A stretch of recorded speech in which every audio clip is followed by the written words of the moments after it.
Are you guys ready to start part 2 of our 3D houses? Let's get started.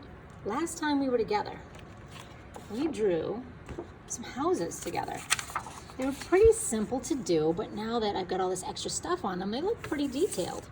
Basically what we did was we made a rectangle, then we added a line to the rectangle, then a triangle on top of that, and then we brought the roof over, and then just added all kinds of extras. Anything that you think should go on a house is what we stuck on there. Windows, doors, shutters, if you wanted to put some bushes in the front, maybe a tree in the back.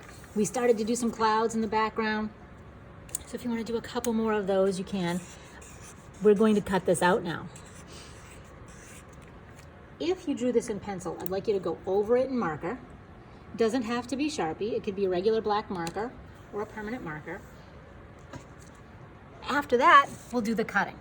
So what I'd like you to do is we're going to do something that is called a shadow cut. A shadow cut is when you take your scissors and you don't go directly on the black line, but you go a little bit around it. So there's a little bit of white surrounding your picture. So it's not directly on that black line. So we're not cutting into any of our nice lines that we have drawn. We're being really careful to cut around all of the lines we've created. I can go around my smoke here a little bit. I'm not going to bother going in between them. That might take a little too much time and it might look a little funny. So I'm going to go around just the outside of my smoke, around my chimney. And there I have one house all shadow cut. So this white edge is what we do, well, that's called the shadow cut. If we were to cut it directly on the black line and cut off all the white, that would be just a regular cut. So we've got one house. I like this cloud. I'm going to cut this cloud out and we'll keep this for part of our drawing.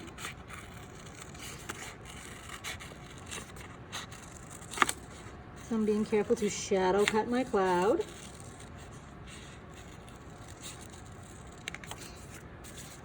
And we've got that side done. Now here we've got our little stepping stones that we made to the house. So I want to keep my stepping stones, but I want to make sure that if I cut them each individually, they might fall apart and disappear on me. So I'm just going to go ahead and cut this and keep it part of my house. Shadow cutting around. Shadow cutting is fun. So it gives it that little rim of white or whatever color paper you're using in the background. And it's really good because it is a way for you to make sure you don't cut any of the cool stuff that you've drawn.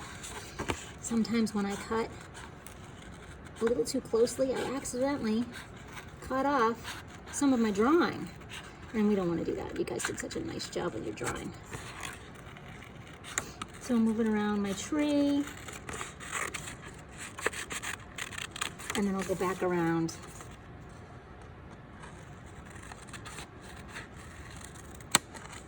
my stepping stones again. And here we have, oh, I forgot my cloud. Got my 2 houses, got to get my last cloud.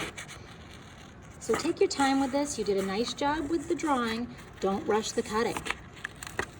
Take your time with it. Once everything is cut out, we're going to start on our background. So the background is going to be super colorful. We have these black and white drawings of houses. A black and white drawing for the background wouldn't make these houses stand out. But if we use something really colorful, like a bunch of cut pieces of squares stuck to a piece of paper, we might have something that looks really cool. So let's try this out. I'm gonna scoot my houses to the side for a sec. And here's my houses that I was drawing before, and I kind of made a mistake and I started over, but I'm gonna use the back of this. I don't wanna waste any paper, so I'm gonna use the back. And with this paper, what I'm gonna do is I'm just gonna glue down some squares.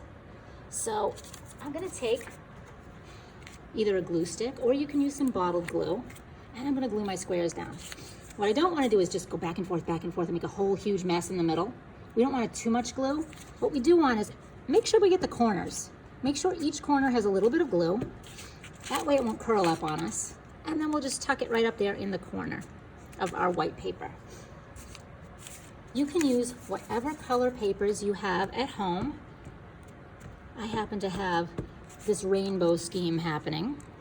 So I'm putting down different shades of rainbow colors, and you want them to overlap. You don't want any white space in between them, because the white that we're going to be seeing is only going to be the white of our drawing. So overlap them if you have to. See how this one's partially going on top of the red? If you have to overlap them so you don't see any white, definitely do that. So I'm just gluing and I'm putting them down. I'm gluing and I'm putting them down. And I'm overlapping so there's no white space. Now when I'm done with this, my whole picture will be covered with colorful squares. And it should look something like this. You can have bigger squares or smaller squares, it's completely up to you.